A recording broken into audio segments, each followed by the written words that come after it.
Հիմա շարունակենք մեր զրույցը այսպես կոչված Հայաստանի Հանրապետություն, որը պատմականորեն ըստ պատմաբանների դա անգրագետ են, չգիտեն, որտեղ ես մի 10-11 համալսարաններ եմ գնացել, պետական համալսարան, մանկավարժական, ճարտարագիտության նախկին պոլիտեխնիկ, ագրո,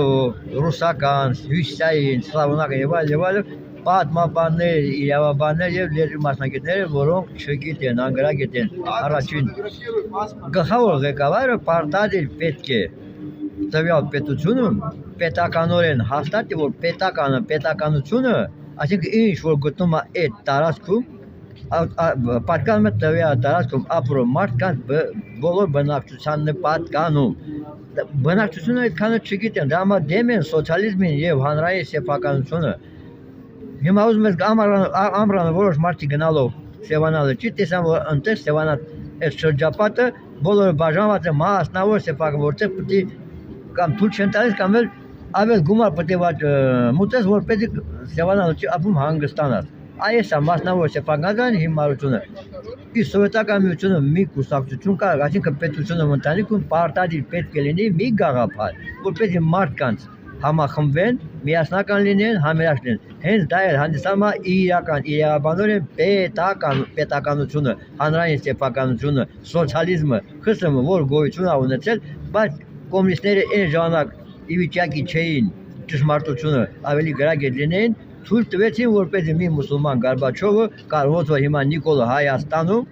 կարողանում է ամբողջ իշխանական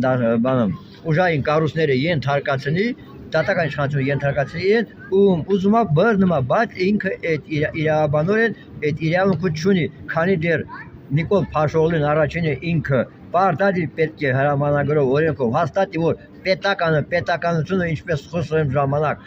պետությունում 100 Հայաստանի արևելյան Հայաստանի մոտորապես 28,500 քառակուսի կիլոմետր տարածքում 100% պարտադիր պետք է լինի։ Եթե նա այդ հրամանագրով ինքը չի արտահայտում, ոչ մի Նիկոլ Փաշօղլի, ոչ մի նախագահ ազգային ժողովի, ոչ մի ոստիկան, քննիչ, դատավոր, դատախազ իրավունք չունի արևելյան Հայաստանի մոտորապես 28,500 քառակուսի որևէ մեկին ձերբակալելու իրավունք տա։ Դա գալիս է մեր բնակչության անգրագիտությունից։ Մենք բոլորս անգրագետ ենք։ Ամբողջ 8.5 միլիարդ մոլորակի բնակչության հետ միասին։ Եթե մենք գրագետ լինենք, ապա այս իմանալը, որ պետականությունը տվյալ պետությունում պարտադիր պետք է լինի 100%, մասնավոր սեփականությունը պարտադիր պետք է շուտվանից ոչնչացված լինի միայն հանրային սոցիալիզմ, պետականություն տվյալ տարածքում։